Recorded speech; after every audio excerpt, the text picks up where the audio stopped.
action that was in progress at a certain time in the past. And because that was happened in the past, so you have to use the second form of to be. It is using was or were plus verb ing. So all kind of past continuous will use was or were plus verb ing. Nah, so as you can see how to differentiate between was and were, you can differentiate them. If you want to use was, actually it should be followed by the subject I, she, he, or it. And for the subject you, they, we, it will be followed by were plus verb ing. Okay. To make you more understand, let's go to the example of that. The first example is she was riding motorbike to school yesterday. As you can see in this sentence, the time signal is yesterday. As you know, yesterday is one of these examples for the past time signal because it happened in the past. So was riding was in form of past continuous.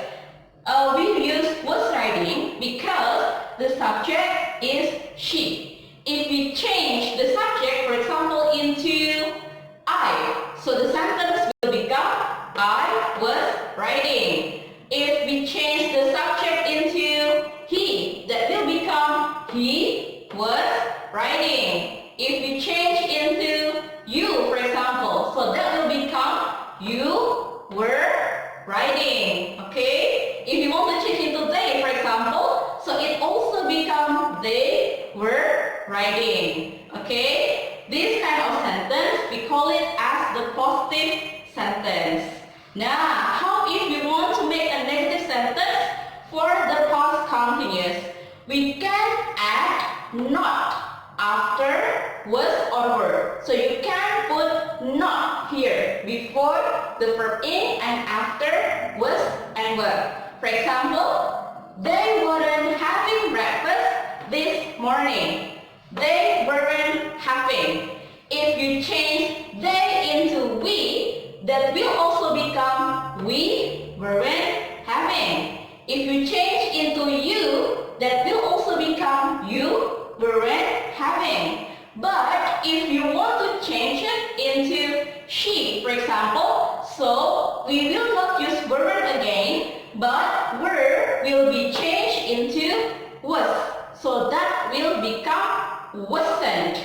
So if the subject is she, that will become she wasn't having breakfast this morning. Now, if we want to use I, for example, it will become I wasn't having breakfast this morning. Okay, that is the negative one. How if you want to make an interrogative one? For example, you want to ask someone whether they already had breakfast or not, for example. You can use this one.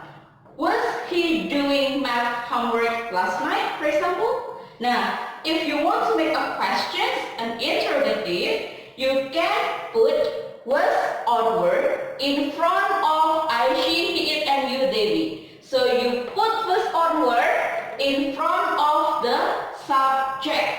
Okay? Like this. Was he doing? Like that. Now, so if you want to change he into she, that will become the same. Was she doing?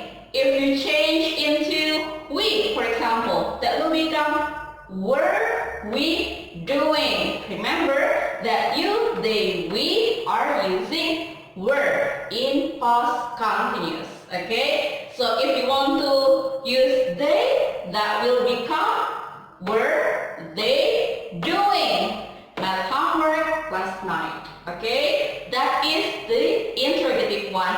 And usually if you make an interrogative sentence, you will also need to provide the answers. So the answers, there are two kinds of answers. The first one is yes. The second one is no. So like this question, was he doing math homework last night? It can be yes, he was, or no, he wasn't. So that will become, if you change to was she doing, so the she was, or no, she wasn't. If you change was into were, for example, like this, okay.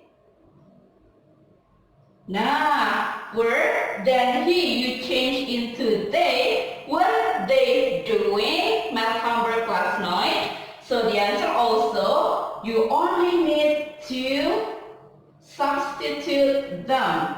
Yes, they put down, they, then were. Or no, they. Remember, if it starts with no, you need to put not in the back. So no, they, not wasn't, but it will be changed into weren't, since the subject is they. Okay, so this is all about past continuous. Next, we will learn about the difference between on, in, and at. What is the difference of on, in, and at in terms of their usage as a time signal? First, you can use on for days and dates. If days, for example, on Monday, on Friday, you can also use on Saturday, on Sunday. So if you find days, you can use on. The next one for days, for example, on March 11th, on May 21st. Okay, so if you see dates here, especially this one and this one, please use on. Okay, so for example, another example is like on September 12th or on February 14th, like that. How about our Independence Day? Indonesia's Independence Day is on August 17th, like that. Okay, next, about in. You can use in for months and years. For example, in March, in May, in September, in October. Look at this. Means it has March. It has March also. Why this one using in and this one using on? Because in here, March is also followed by the days. So you need to use on. But here, March is not followed by the days. So only months. So you can use in like that. Okay. The next one is about years. You can use in for years. For example, in 1991, in 2020, right? And the last one for at. You can use at to talk about time. For example, at 7 o'clock, at 6 p.m., at 9 a.m. For example, when do you wake up? I wake up at 5 a.m. for example. Or perhaps I wake up at 6 o'clock, for example. Who knows, right? So these are the difference between on, in, and at. Okay? Now, because we have finished the explanation, Miss Ayu wants to give you the exercise. Please do grammar book page 68 until 71. Okay? Do grammar book page 68, grammar book page 68 until 71. They are about past continuous and the difference, the usage of on, in, and at. Okay? Good luck.